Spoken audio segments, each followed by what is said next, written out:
नसीब वाले तो पहला मेला उन्होंने तो मैं कराया ही उन्होंने नाम ठीक है आज उन्होंने बदरी दे फरजानी समझो बदरी दे भी पुत्र हो गए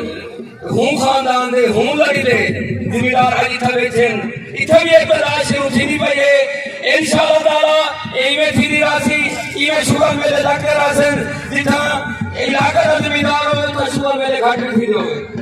मंगा ने नाम एक तारीख मारो तो दुआ में काम शुरू चालू